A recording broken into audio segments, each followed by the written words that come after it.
Area of high pressure. Do, do, do, do, do, do, do, do, do, do, do. You guys, this is a big story. I'm so excited. I think we're going live now. Or have we been live? You're live. Have we been going live for a few minutes now? Well, there you go. After the rundown, there we go. All right, guys. It's meteorologist Erica Martin with Weather Co-op, where weather meets community. Have you been seeing my area of high pressure dance? I've been super excited about it because it is a really strong one. And I got to tell you, I'm even more super pumped because my husband's here. Hi, Jay. Hello, everybody. Guys, I am so excited to have you join us here for this Tuesday night. So many great stories going on right now, including how the weather's affecting sports and how weather is impacting your overall lifestyle right now. Jay, the big story is what? I've been singing it. Area of high pressure. Area of high pressure. Area. What you see is what you get. Pressure. There we go. So guys, it's this massive area of high pressure that's really impacting most of the nation, right? So you can see here that clockwise circulation. This right here is keeping a lot of folks pretty cold tonight, right, Jay? And through the next couple of days. Now, we have to talk about that four-letter word. Some people don't like. I personally love that word. Begins with an S, ends with a W. But Jay, right now, this is really intriguing. Tell us about this area of high pressure, why I'm singing a song called Area of High Pressure, because it's a strong one.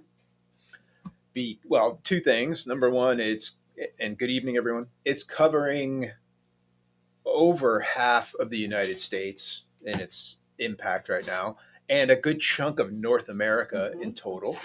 And it is at 1,034 millibar in terms of its pressure. So it is a very deep, enhanced area of high pressure. And you know what's interesting is oftentimes when we think about that, like right away, depending on the season, I'm always going to go to like fire weather concerns. Now, that is the story, and I know we're going to get to that in just one moment, Jay, but I did just want to talk about that because the winds have been so strong. Remember, this is really dry air when we're talking about the Köppen climate classification chart. Ooh, we'll go ahead and post that. I mean, that deserves its own weather hit, right, babe? The Köppen climate classification chart, yes. So basically, it's this type of air mass that's super dry. It's very cold. And so many people across the center of the nation are getting impacted with cold, dry air. Now, many to the east of the Mississippi also, right? So we're talking about east of the Rockies, Jay. Like, I loved how you just kind of put that in one, like, little bullet point. East of the Rockies, getting much colder conditions. But it looks like we do have very dry conditions up and along the Great Plains, the Southern Plains. Ark-La-Tex is having issues right now. We saw some air quality concerns, and we also did see some fire weather concerns as well, which we will get to. It looked like they were red flag warnings. Now, I'm going to go ahead and I have a few pause points here. But Jay, as you see this area of high pressure, is there anything else you want to talk about to the people? Because I think it's important to just get a lot of perspective. Now, remember, Jay did study meteorology, went on to do his business degree. But hey, weather's big business. Ha! You like that, man? Okay, so let's talk about this. So area of high pressure, it'll eventually just migrate eastward. Yeah, it looks like it really entrenches itself down the Mississippi River Valley and then across the southeast over the next couple of days. And with that clockwise flow, you always look at on the left side, you're looking at the colder air. And then on the backside of the highs, what we call the backside, that return flow will, in this case, work to continue to pump more moisture up into the desert Southwest. Just a little bit of a hint of that today, but I'm sorry, go ahead. No, that'll be more pronounced over the next couple of days. Right. And as that cold air continues to move on eastward, on northeastward, southeastward, as Jay just mentioned, they're going to start to feel the impact as well. We've been seeing some changeover proportions of the northeast, right?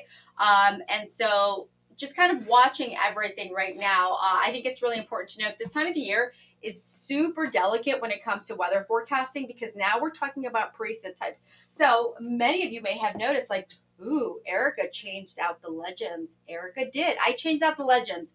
I had to, because what I did was, I'm all about like precip, like totals and amounts, right? Is it light? Is it heavy? But in this case, because we're going from, fall into winter, which by the way, I have an update on La Nina. I mean, everything that I said to you earlier this year was right.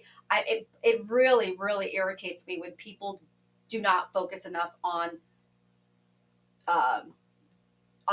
what's happening and the data that's coming out there as far as La Nina goes, right? I think a lot of people were screaming La Nina since like April last year. Yeah. Okay, so we've got updates on that. And very quickly, though, I did want to add that legend right here. Do you see it? Okay, and then where you see that pink and the purples and the whites, what do you think we're getting there? We're getting into that snowy, wintry type precip, right? So here we are. We're going to move on out. Remember, this map right here pushes us out 120 hours, right, Jay? And we're going to go ahead and add a couple of pause points, and I'm going to get out of your way because this is the guy we're going to be watching right here, okay? This is going to be kind of a little bit of a weather maker come the end of this week, especially for many of you across the Intermountain West, the Pacific Northwest, the Great Basin, really. So just let's take a quick look at this right now. So do you see how everything starts to migrate eastward, right, Jay?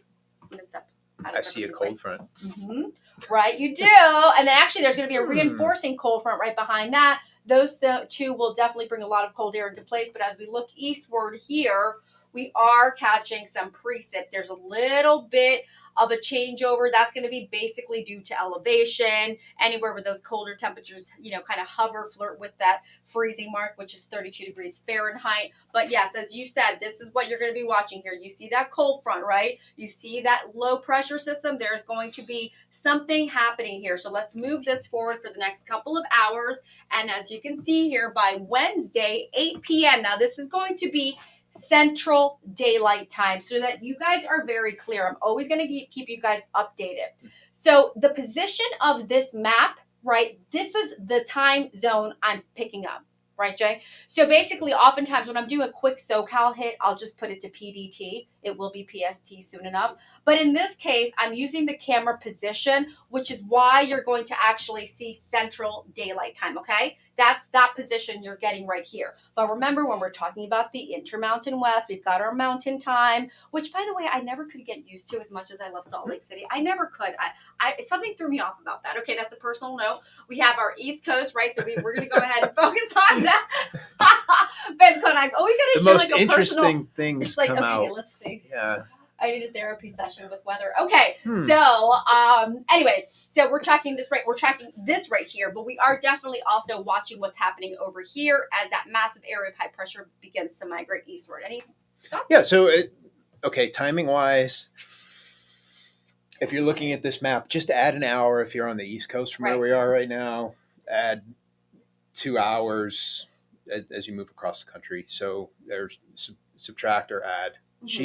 She has this position right in the middle of the country right now as far as the camera view. So that's why she mentioned that. It's just, it happens to be on Central. A quick note here. What's going on here with this frontal boundary, Jay? Do you have a really good update for me?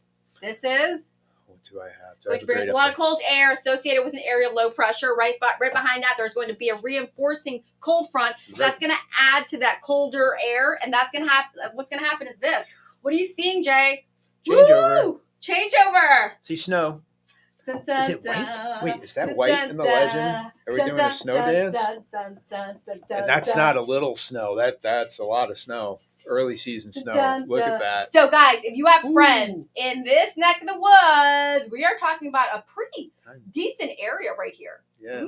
Parts that of the Pacific covers- Northwest, Intermountain West. We've got the Great Plains, High Plains. Yeah. Looks like a little bit of the Wasatch maybe getting in the on that Wasatch. later Oh my in gosh, the game. the most gorgeous sure. place on the planet. Beautiful right now. Beautiful, Images beautiful, are which is where incredible. we got married, so I would say So that. that could be, Yeah. you know, for some of those. So there's always a competition when it comes to the ski resorts, whether it's on the East Coast or the West Coast. Mm-hmm. And this time of the year, second, third week of October, is when they start their little competition, silent competition, to see who can open first in the country. Yeah. So an event like this could trigger Absolutely. an area like Arapahoe Basin to want to open early, Copper Mountain in Colorado, perhaps, or Alta or Snowbird in Utah. Snowbird. It looks like they may have a good bit of natural snow to work with here. Yeah, natural snow, which is so important. So this is going to hit, you guys are going to say like, oh, this is a lot of information, but when I sit down and I give you my La Nina update, it's going to make sense to you. This is why we've also been getting some snow reports, even in Vermont, one of your favorite places. Oh, so many images over the last 24 hours. So talk to us a little bit about what's happening in Vermont and who's your favorite place to go to, or where's your favorite place to go to? My favorite ski area in the east is Smuggler's Notch, but we were seeing images from Stowe today. Jay Peak. Yep. Shout out to the J and the Jay Peak. Whiteface Mountain in New York had a good half foot of snow over the last 24 hours. So a lot of those higher elevations, you know, plus 3,000 foot peaks. Yeah, so you're looking at, it's mainly due to elevation. You get that colder air. That's what that is. Yeah. But so, you know, but just keep in mind, there's a lot of cold air filtering rather, I think, early. I'm a little happy about this personally, especially since the dismal snow reports last year for many of the ski resorts across the Northeast. I'm very happy for them right now. It was bad last year. A lot of, it was pretty sad. If they didn't have a great March, it would have been a really bad season across the board. Right. So now we're going to get to this right here, guys. So, okay, as Jay mentioned, many of you are going to see that change over into a wintry type precip. It looks like it will be a great day for many people to go skiing, I believe. I don't see what we'll see as far as rain, as far as snowfall totals go. I haven't done that calculation just yet. It does look like there'll be a pretty decent ratio there. Dare I say a 10 to 1? I dare say a 10 to 1 liquid snow liquid ratio. Early season. Right. So then we're gonna go ahead and move this through and look what happens here. Jackson Hole. Come on. I love Jackson Hole. Come on, look at that. So for you guys in Wyoming, A, I'm jealous. B, I'm jealous. And C, I'm jealous. Coming in. All right. Probably one of the prettiest states. I don't know. I say that about every state. I'm like, that's one of the prettiest states. No, that's one of the Wyoming? It really is. Wyoming is just gorgeous. Yeah. Okay, so here we go. So now you can see here that wintry type precip, that changeover there. Now, are we also going to be tracking some showers for portions of California? Yeah, it looks like that. Yeah, also same deal there. But of course, we're always keeping track on what's happening in Southern California. The fact that we live here, and also that I think that the infrastructure is always compromised. So it's something that we want to keep an eye on for you. But as we move this ahead and forward, I'm going to step off camera and not fall. Don't fall. Please don't fall. Look at this, Jay. She's still on camera. Just have to look really close. She's back there. Glad I wasn't flipping the bird. Look at that storm. Did you remember that? Okay, but yeah, look at that. As you were saying. This is live, folks. This is live. Look at that low form off the East Coast. Yeah. With that's pretty impressive also. Pretty one. But obvious to see that cold front cutting across the Rockies and that snow really intensify in coverage there right across. And we said it before, that's right across Utah, across the Wasatch, across the Rockies, into Wyoming. Big fall snowstorm there in the making. Yeah. For the West. Woo. And guys, really quickly, we're about to sign off. We're going to download this and then we're going to share, we're going to edit, we're going to cut. But before we do, let's go. We're going to go full screen. I wanted to save this. We were hoping that we get a little bit of a mix out there. Okay, so here's the deal, guys. As you can see, we have a live shot outside over Santa Monica. This is our Santa Monica live cam over downtown Santa Monica. And the goal was to initially get you another look at the comet. Okay, Right. Comet Atlas. We got a great look at it the other night on Sunday night. Thanks to Jay dragging me outside. He's like, oh, it's so pretty. It was gorgeous out there. Conditions were perfect. But we're seeing a little bit of an issue there with some low-level clouds, not really mixing out the way we would have appreciated. That's okay, because now what that did was it made us look in a different direction and appreciate our satellite. I mean, tell us about this. Our satellite, the Earth satellite. Yeah. We love that. There's your soon-to-be super full moon, which is almost completely full. 96. What is 96.9. Which waxing gibbous. Waxing gibbous. And if Sounds like a you're radio an station. FM radio fan, you're But it's a thinking satellite, 96.9 so FM. kind Yeah.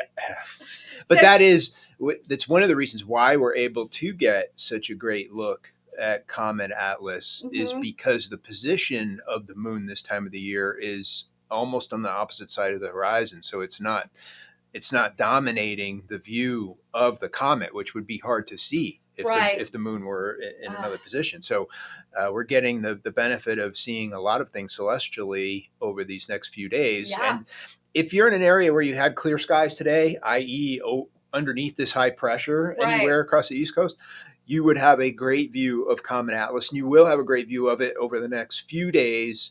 But just look to the west. Here in Southern California. Yeah, with the marine layer, it's kind of tough. Look to the west where the sun sets.